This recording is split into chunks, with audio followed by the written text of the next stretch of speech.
here. This is a pretty brief class, so we kind of have to do things a little bit. It's kind of almost the condensed Reader's Digest version of criminal justice. I see a lot of you aren't criminal justice majors. You're here for an elective.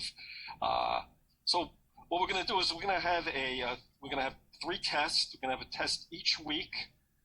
Your first test, things happen pretty quickly here, is going to open on Thursday, as you could see in the announcement, and it'll be open for a day. It'll be open for 24 hours. It'll open at 11 o'clock this Thursday, and it's going to be over the 3 lectures we talk about in the next 3 days, today, tomorrow, and Thursday.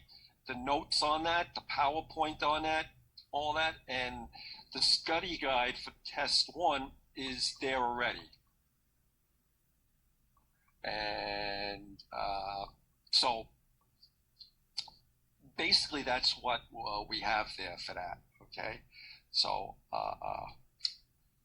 it's going to be 3 tests, and you'll be taking the test on in Blackboard. What I've basically given you time and a half for each test. Usually the test takes 60 minutes, but there's always kind of confusion and different things with online classes. So you're going to get 90 minutes to take these tests. So take your time and start it off. When you take the test, don't take it on your phone. Don't multitask. I shouldn't have to say that, but it does happen. It's happened in the past with things, with these type of classes. So I try emphasize that. Sit down and take the test. You have a day to do it. You can take it in the morning, whatever you want to do. You can take it right after our lecture this Thursday, whatever suits you. And it's going to be scheduled for each week. This is the schedule for this week. We have a lecture today, tomorrow, and Thursday, and then your test. And then we'll start off again next Monday with another 4 more lectures. And then we will go into the week after that, which will be the 3rd week and final week. Attendance is mandatory. This is a synchronous class, not asynchronous. That's the choice of the school. And with that, they emphasize that you're expected to come to this the Zoom class. Each week, I gave you the entry, the passcode and everything. That's going to remain, so just use that each day for that. So that's basically the thing. You have to come to class. I have to take attendance. I'm seeing everyone's name here, so I'm going to try, if you can, to put your name on the title of the Zoom. Don't put a nickname or anything, so it makes it a little easier. At the end of class, I'm looking at the names now. So you can even put your last name on there. So it makes things a little quicker with that. Okay. A little bit by myself. I've been teaching here for over 10 years now in the social science of really criminal justice department. I also teach at St. Francis College in Brooklyn. And I was a police officer for 25 years. I was a lieutenant in the NYPD, and went to St. Francis College, then went to John Jay for my master's. And since I retired, I've been teaching. I've been doing a lot of teaching. I worked in different all areas of the city, Harlem, Washington Heights, Fort Greene, Brooklyn, the Special Operations Division. I did investigations, and I retired at a 113 precinct here in Queens. So I think I have kind of a knowledge of this topic. We try to make the notes pretty easy and condensed. And what we're going to do is basically this class will be about give or take 45 minutes or so each day. I'll have to give this little introduction each morning, and we'll kind of go right into the class. Start off around this time. Basically, should start signing in about 9 o'clock, and then we're going to go over the notes for the class.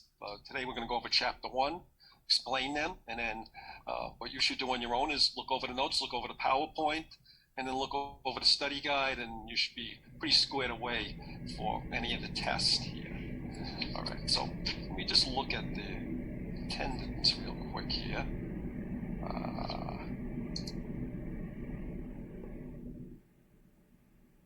What I do ask you to do is to leave you, kind of mute your mic, unless I'll open it up for questions at different times. So it makes it a little easier, and it's not quite as distracting with that. So I do ask you to do that.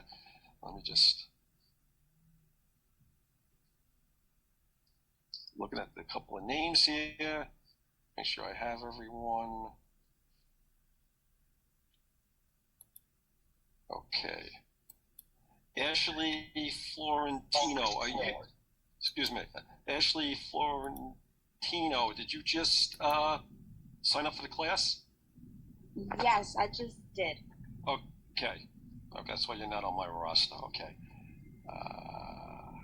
And Oh, my name is maybe under Ashley Hernandez Florentino. I have two last names.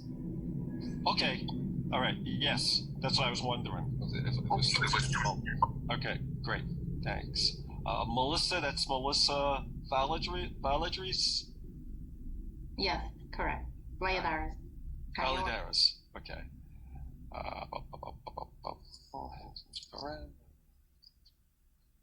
Okay.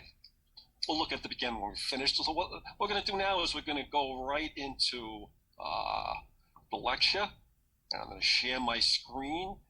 We're going over chapter 1 in your notes. So if you want to in the future, or you can do it now if you have another computer or whatever, you can just look over the notes. So as I'm doing it, you can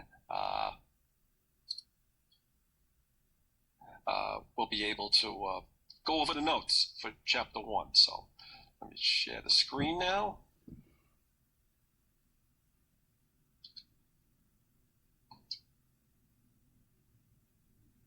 All right, so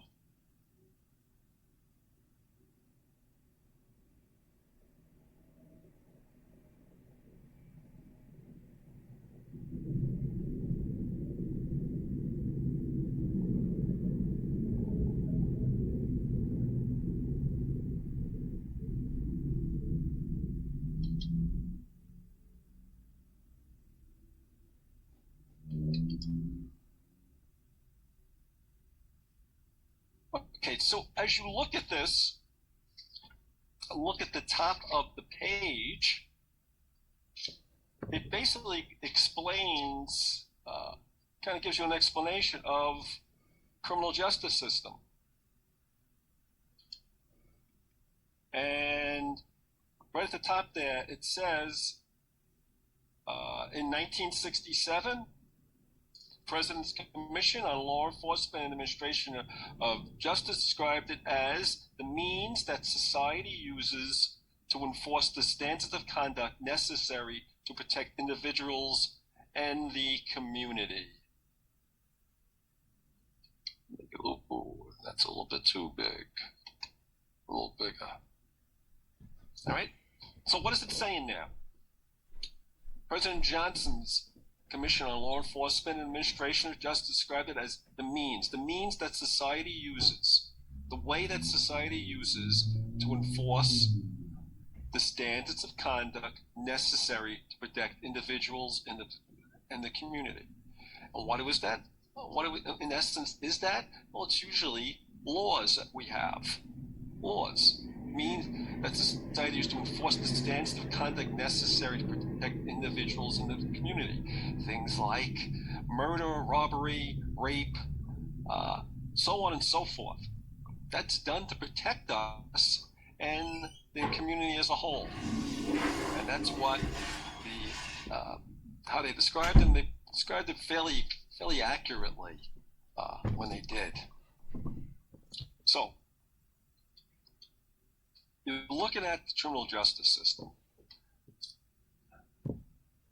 I'm looking at 3 goals that the criminal justice system has.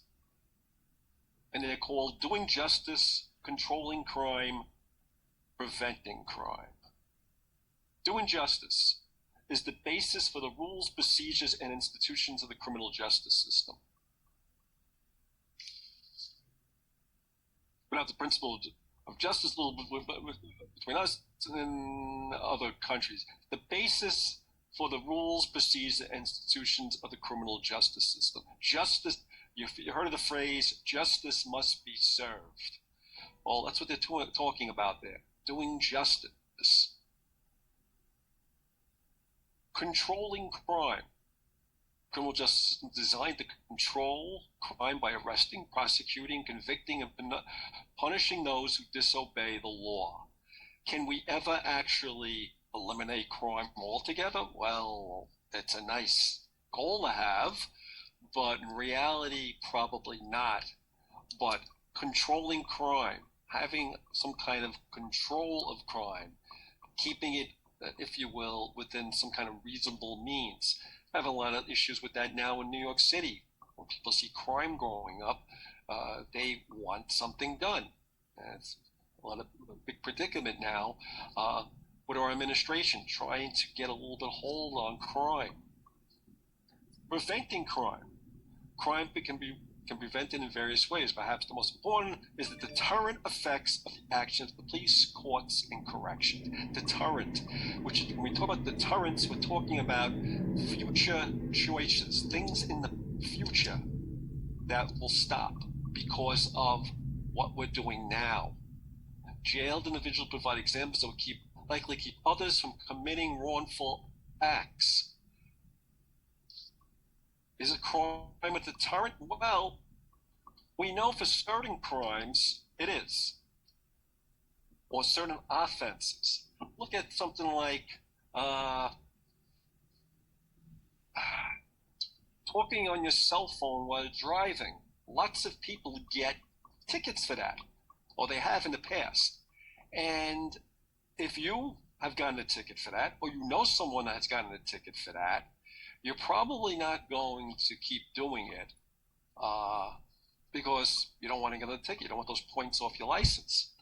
Or how about speeding? Especially near the school, we have the Clearview Expressway not far away. And the Clearview Expressway is notoriously a place where people get summonses for going over 60 miles per hour, especially coming off the Throgs Neck Bridge. Well, if you get a ticket for that one day, chances are the next time you're going over the bridge, you're not going to go as fast as you did the last time. So those are our three goals. Okay. Criminal justice, like other aspects of American government, is based on the concept of federalism.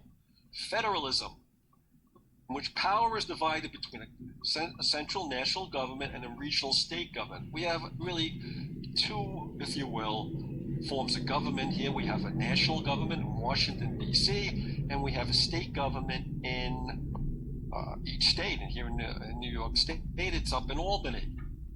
If you're arrested by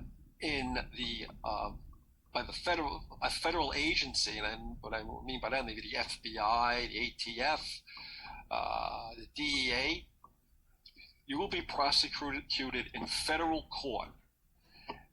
If you're arrested by the NYPD, you're going to be prosecuted in state court. Most people who are arrested each day on city streets are in state court. Overwhelmingly amount are in state court, and they go to state court. And then another little tidbit there, a national police force with broad powers cannot be established in the United States. There's no such thing as a national police force. We don't have police officers for patrolling from here to Kansas and back, just wandering around aimlessly. The FBI is a national law enforcement agency. It's not necessarily a police force. So it's when you think of policing, it's more of a local thing. It's much more local within that city, that county, if you will, and it's not something that is really on a federal level.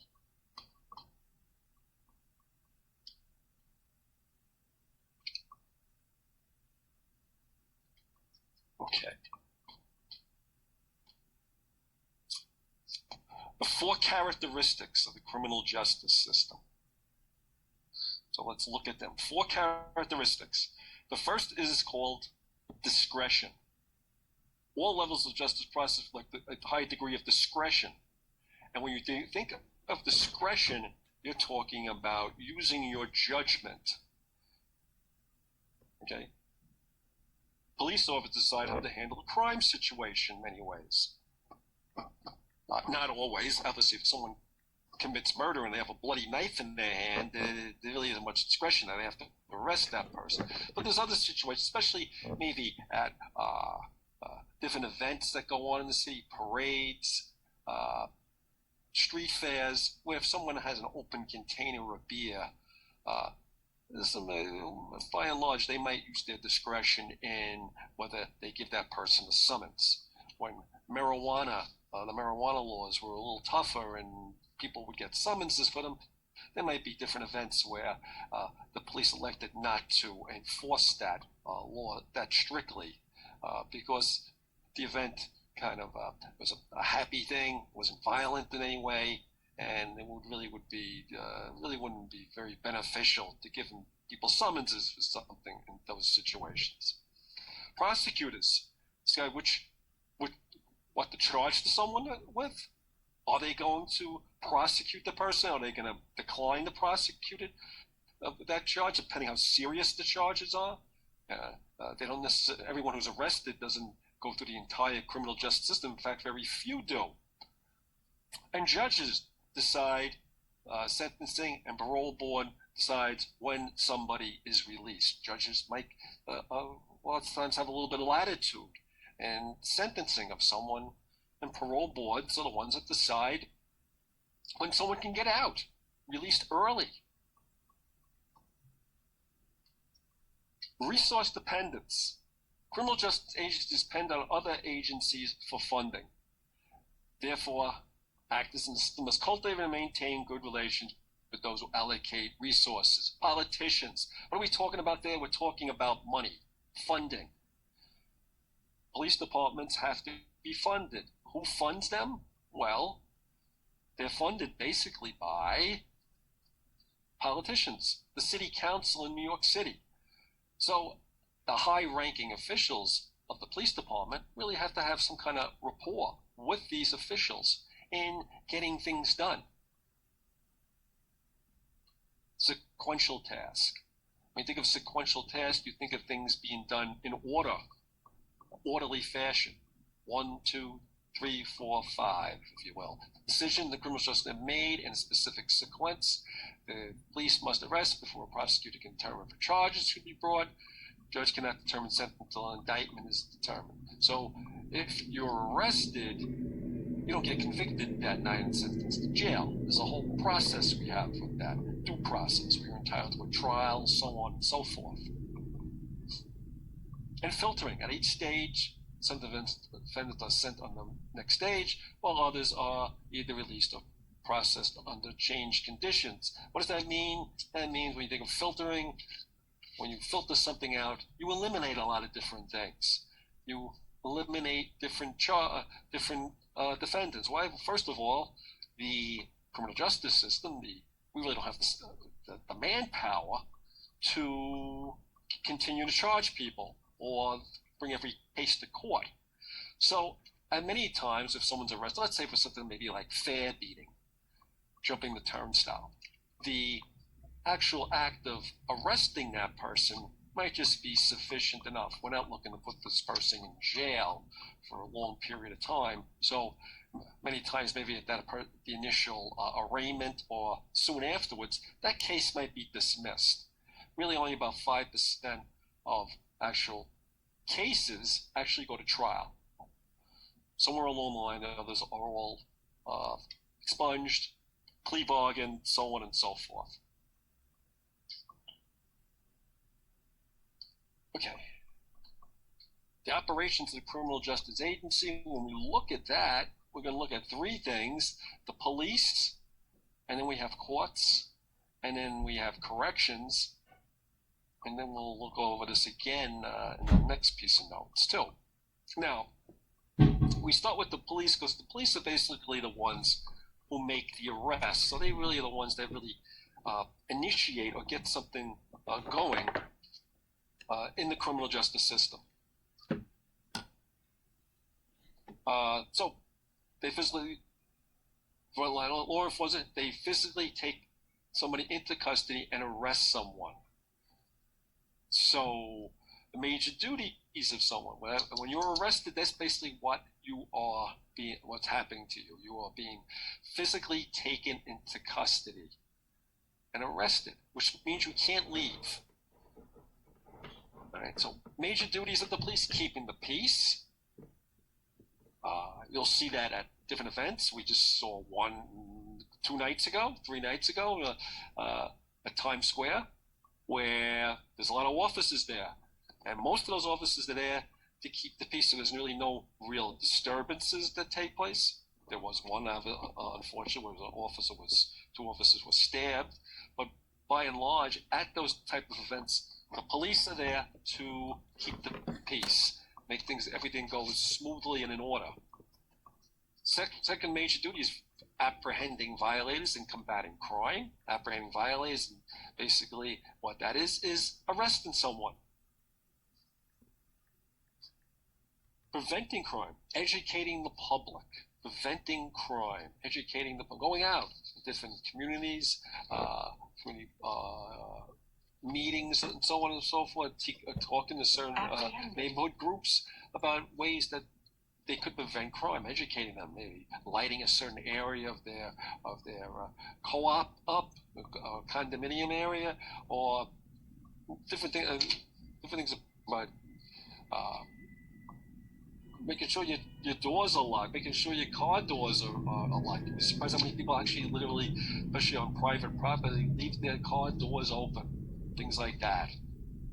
And finally, the last thing is providing social services, giving emergency aid, directing traffic, getting help for someone who's destitute, or maybe someone who's suffering from dementia. Not something that's going to be involving any kind of arrest or anything, just simply trying to get someone the proper help they need.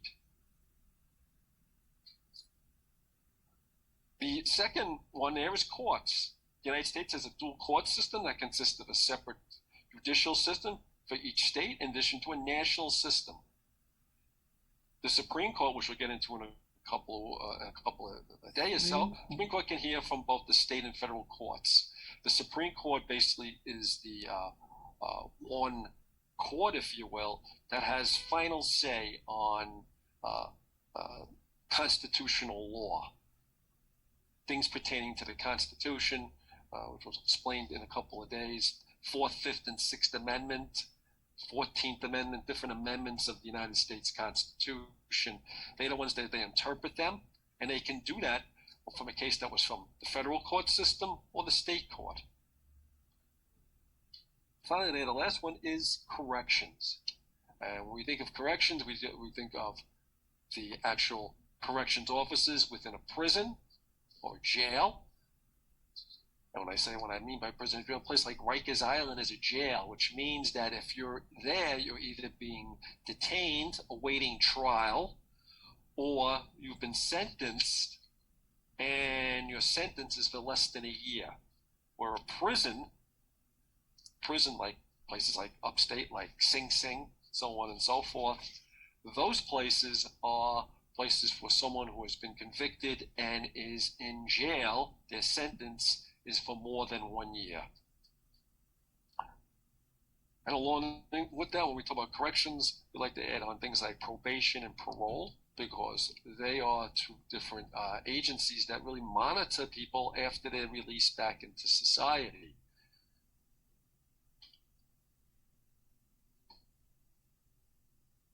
Okay. We look at this, let's look at this, the 13 steps in the decision-making process.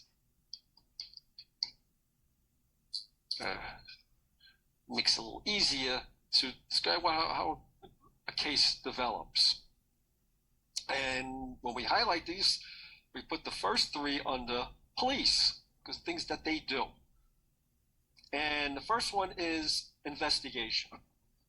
Before they arrest someone, they might conduct an investigation. That investigation could take a couple of minutes, literally. They respond to a 911 call, and the 911 call is of a woman, and she's in an apartment, and she's alleging that her husband beat her up. You show up, you go there, you and your partner. She opens the door. She has noticeable injuries, a black eye, maybe a broken nose or bloody nose. She explains to you what happened, and she tells you that he's sitting on the couch right now watching TV. Situation like that, she wants this person arrested. Well, he has to be arrested. She has noticeable injuries, that she was assaulted. She's alleging he did it. Person's arrested. So that's something that can take really just a couple of minutes. You're there, and the person who committed the assault is there too. Or it could be something that takes a period of time, like what we saw out in Idaho the last couple of weeks, months, where they were trying to find this person that killed these 4 college students.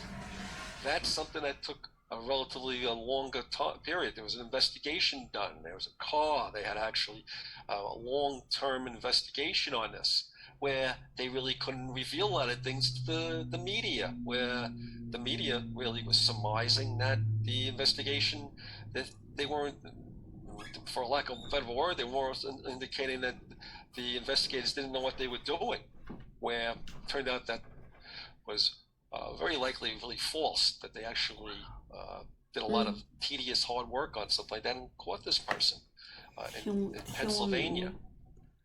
So if it goes to a degree where it merits that person to be arrested, and that's under something called probable cause. You need probable cause to arrest someone.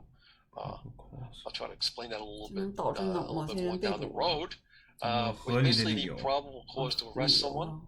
Cause 嘛， 也导致的意思吗？ CAUSE 嘛 ，probable cause The person's arrested, to arrest and someone. that person is physically taken into custody. Physically taken into custody means that you cannot leave, that you were arrested.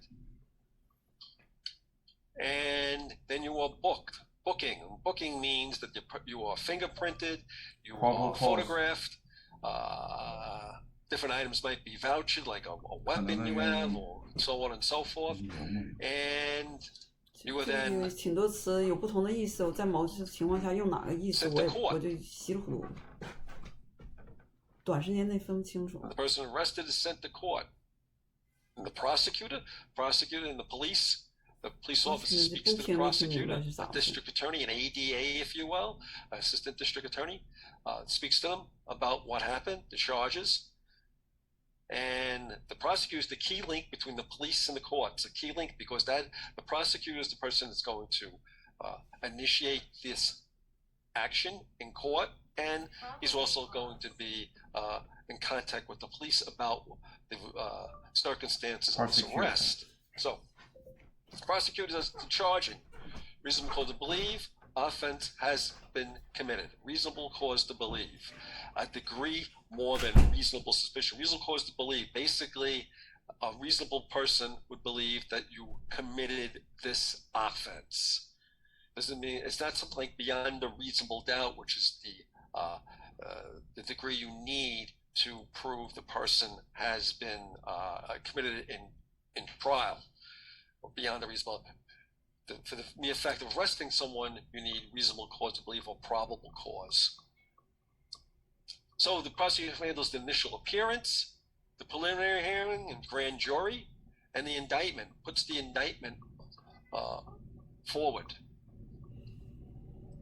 And then we have the courts. We have an arraignment of the person, and if you watch shows like Law and Order and things like that, you'll see that after the police arrest someone, that initial appearance, and at that they'll ask what you will plead, what do you want to plead, guilty or not guilty.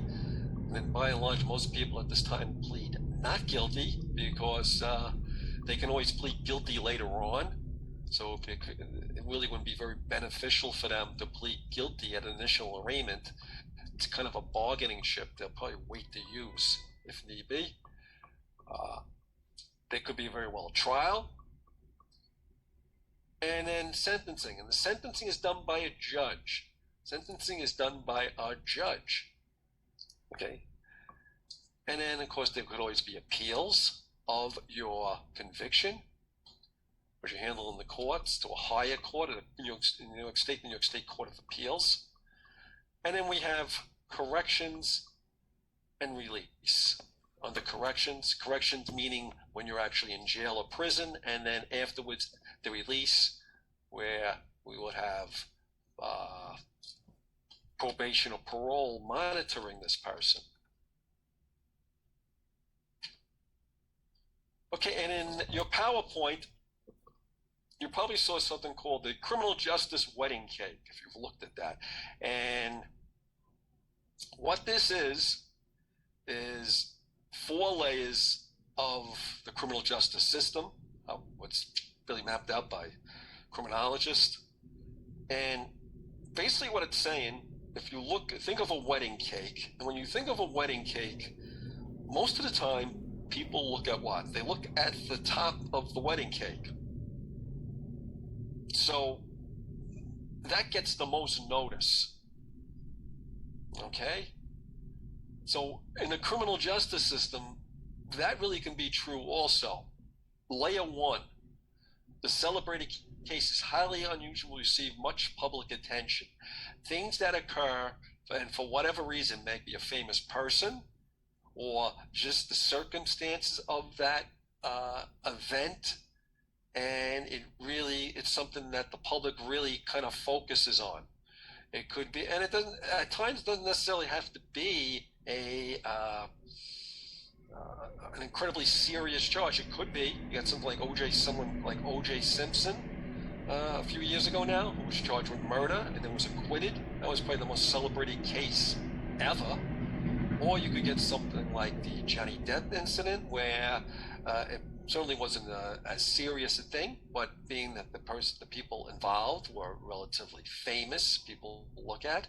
Or it could be something like the Idaho incident just recently, where the degree of violence, and it looked like how random it was, and it was 4 students, really gets people's attention. Casey Anthony case from a few years ago was someone that got a lot of attention.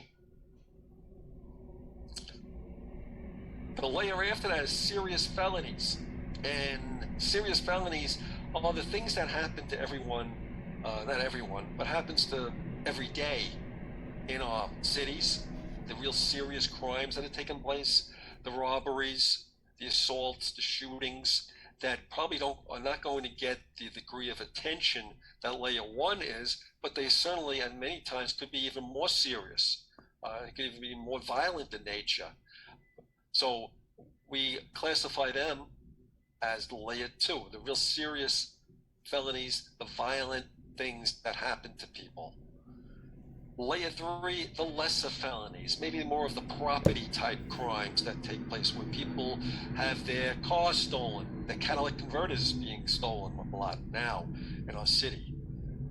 Things that quite as serious, maybe not as personal, where you're not being assaulted or attacked on a personal level, but certainly still something that is rather relatively, if it happens to you, you're going to be alarmed by it. If someone steals your car last night, and you wake up, well, yeah, that might not be as serious as someone bashing you in the head with a baseball bat, but it certainly isn't a good thing either.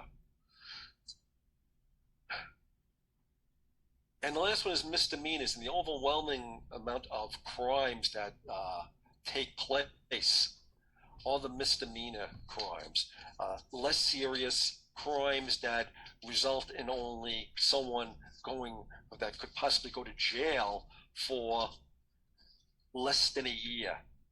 The petty theft type crimes, the people going into our stores now and stealing, and pharmacies and the Rite Aid type place, CVS's, and stealing things there.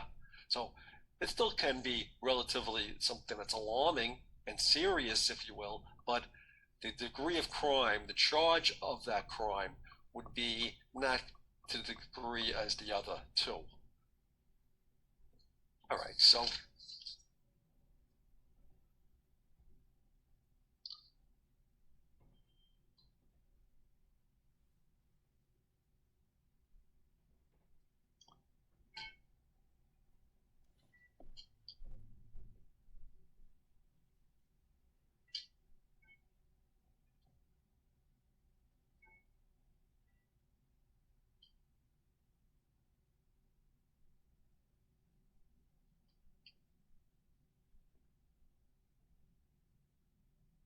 if we look over these, what we talked about, we started with the goals of the criminal justice system, doing justice, controlling time, preventing crime.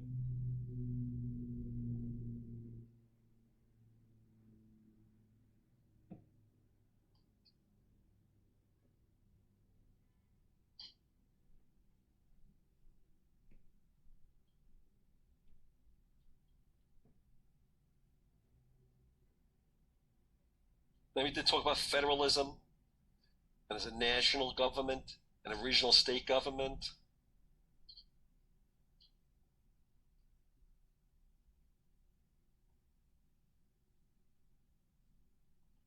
Then we went over the 4 characteristics of the criminal justice system, and we talked about this. We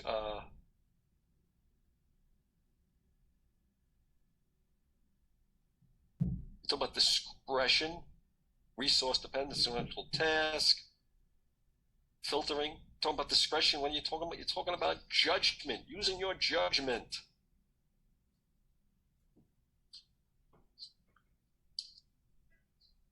And we talk about the deterrent effects, which we talked about in the goals. What is that doing? It provides examples discouraging others from crime.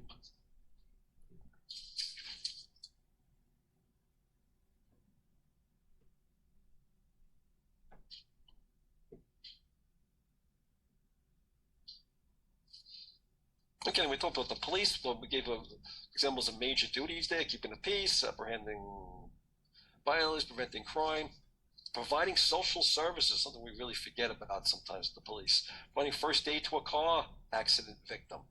Not the criminal here, just doing something, helping people in many ways. A big part of what the police do.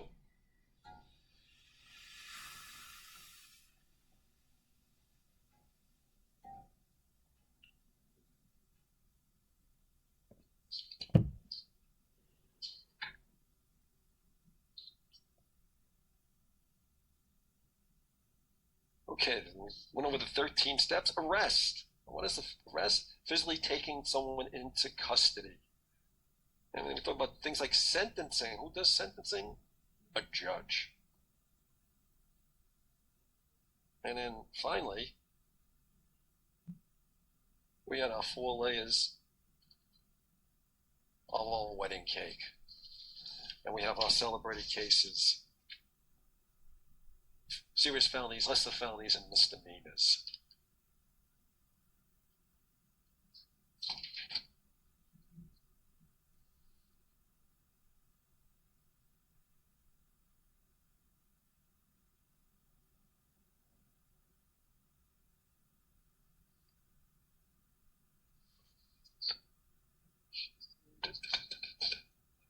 All right, so that's lecture 1.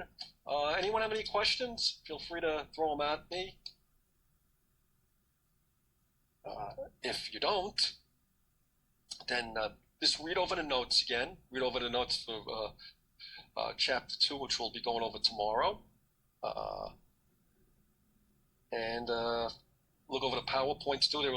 They're kind of helpful too. So we put them together, and then look over the study guide too, and then we'll be going over it again.